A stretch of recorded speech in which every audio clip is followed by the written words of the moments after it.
La baisse est infime, mais elle est symbolique. 3000 habitants en moins en 2020. Après 25 ans de hausse, la tendance s'inverse. La faute au Covid? Eh bien, en grande partie.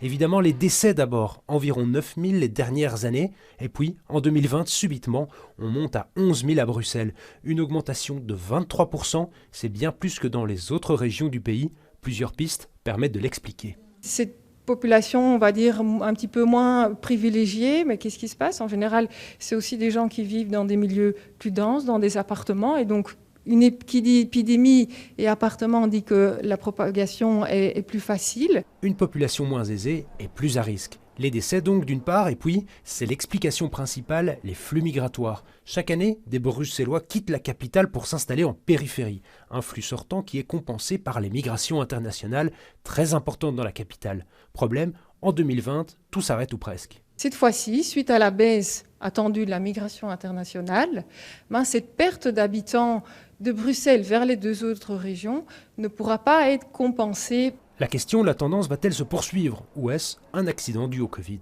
On aurait une reprise des flux migratoires qui serait un petit peu plus importante que les flux migratoires auxquels on aurait pu s'attendre sans l'épidémie. Pourquoi? Parce que les gens qui, l'année passée et cette année, n'ont pas pu concrétiser leur projet migratoire, une certaine partie, on va dire 50% de ceux-là, vont en fait postposer ces projets. Aujourd'hui, la vaccination commence à montrer ses effets, mais le retour à la normale n'est pas attendu dès cette année.